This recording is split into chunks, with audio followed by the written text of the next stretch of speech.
going to continue on now and finish up, but we're going to discuss what is known as the rise of democracy of this country from 1996 through the present. These are also the administrations that my family's most familiar with, and let's proceed from here. Fernandez, he had two administrations. The first one was from 96 through 2000.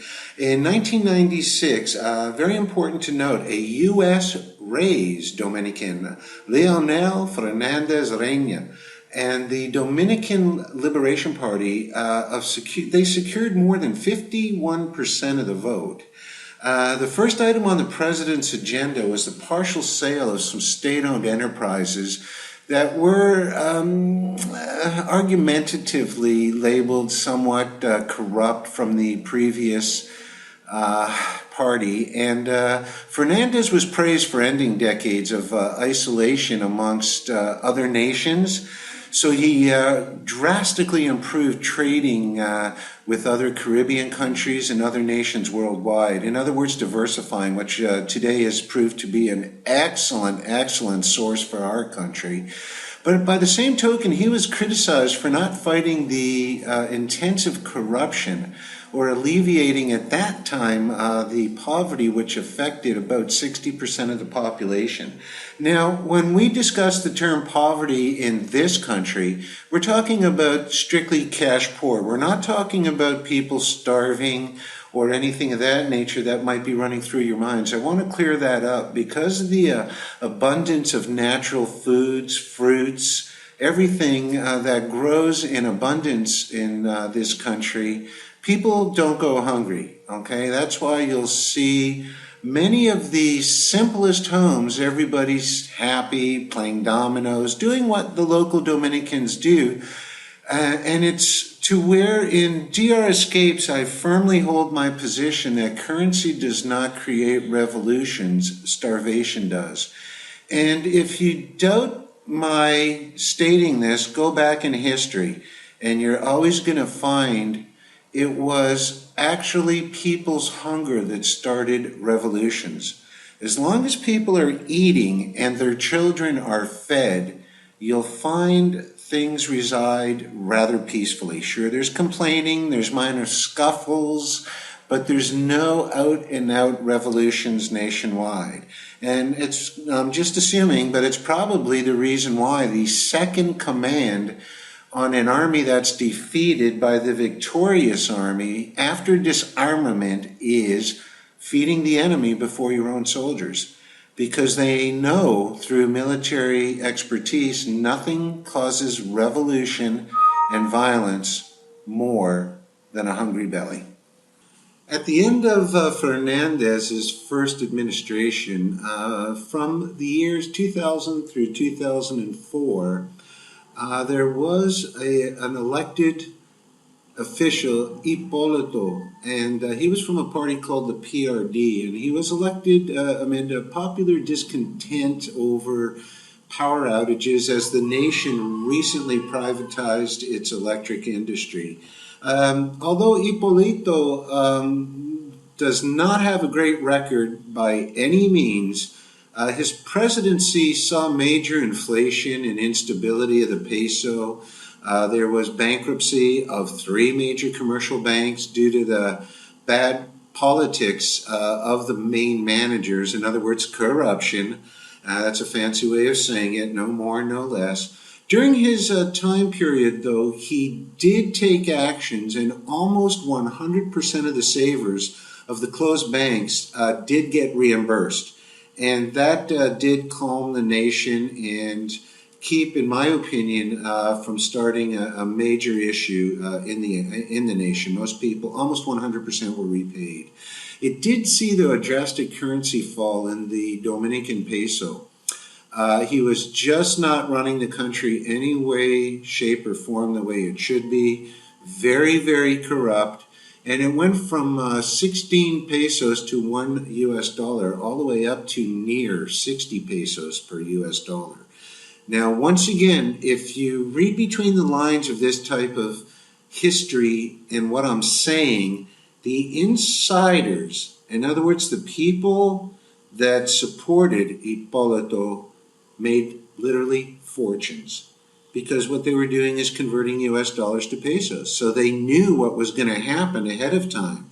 They stockpiled US dollars in 16 to 18 peso range, traded them in the 55 to 60 peso range, literally made fortunes for themselves.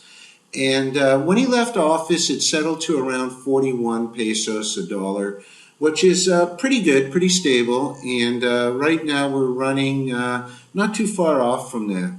In May of 2004, though, presidential elections, he was defeated by, again, former President, U.S. raised Leonel Fernandez, who served a second term from 2004 through 2012.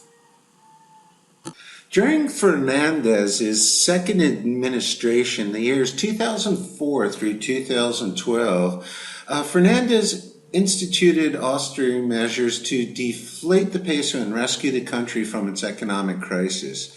And in the first half of 2006, the economy actually did grow just under 12%.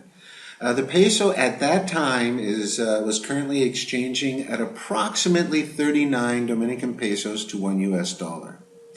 Over the last 3 decades, though, remittances, or as we would say in Spanish, remesas, the Dominicans, from Dominicans living abroad, mainly in the United States, have become increasingly important to the nation's economy.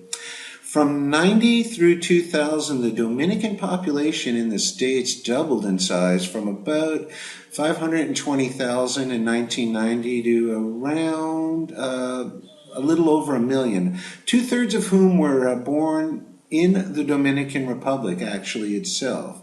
More than half of all Dominican Americans live in New York. It's kind of comical because the old-timers, if you happen to mention anything about America, right away out comes, okay, Nueva York. The old-timers, they seem to think all of America is one big New York City.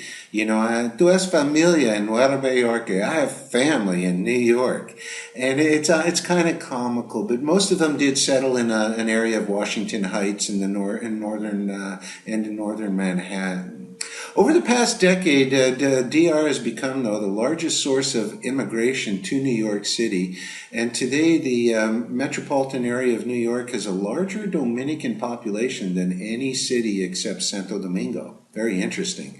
Dominican communities have also developed in other states such as Jersey, mainly in Paterson, Miami, Boston, Philadelphia, Rhode Island, and very much in Nantucket in Massachusetts.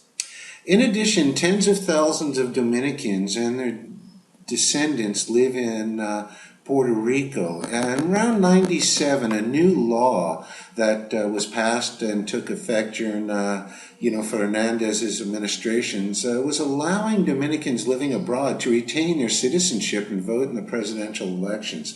Now, of course, this is a no-brainer. President Fernandez grew up in New York, was educated in America, and he was a very shrewd man. I did like him very much personally. I think he was good. But he was obviously the principal beneficiary of this law. I'm a believer, and this is just a sidebar, if you will. All politics are corrupt, and I'm always open to anybody's opinions and philosophies, and I love to discuss them when you're down here on the tour. But all political systems are corrupt.